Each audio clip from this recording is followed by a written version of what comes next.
Exceptionnellement délocalisé à Gawa, à la faveur des Assises nationales de la jeunesse, le Conseil des ministres de cette semaine avait inscrit à son ordre du jour 3 points que sont l'adoption d'un rapport sur la relecture de la loi sur le quota genre, le décret portant prolongation de la délégation spéciale de la Chambre de commerce. Le ministre en charge de l'Éducation nationale, quant à lui, a introduit 2 rapports sur les infrastructures de son département. Éléonore Oudraou. De Gawa transformée en salle de conseil dans Dunouné. La rencontre hebdomadaire des ministres qui s'est tenue dans la capitale du Sud-Ouest s'est penchée sur les salles de classe sous abri précaires dans l'enseignement de base dont l'impact serait négatif sur la qualité de l'enseignement.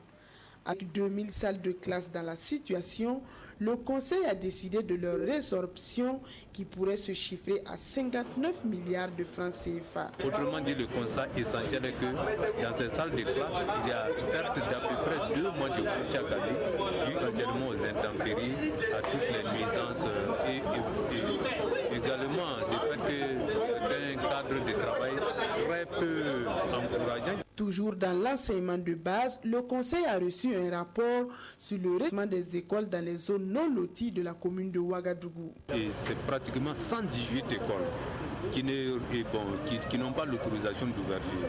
Et dans certaines quand même où l'infrastructure en elle-même présente des dangers pour la sécurité des élèves. Ces écoles-là seront purement et simplement fermées.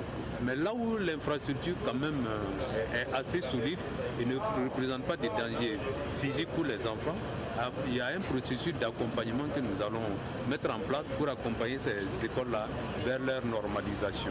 Le ministre de l'Industrie, du Commerce et de l'Artisanat a quant à lui introduit un projet de décret portant prolongation du mandat de la délégation spéciale installée en lieu et place de la délégation consulaire de la Chambre de commerce. Nous sommes arrivés à une étape où il a été identifié un cabinet pour la relecture des statuts de la Chambre de commerce. Et ce cabinet-là doit déposer son résultat provisoire d'ici le 20. Alors que la délégation son mandat prenait fin le 24 de ce mois, le 24 juin. Il est question de prolonger encore le mandat de cette délégation spéciale qui lui permet de continuer son travail pour mettre en place la nouvelle assemblée consulaire d'ici mi-septembre. Un rapport sur la relecture de la loi sur le quota genre a été adopté en vue de repositionner les femmes sur les listes électorales.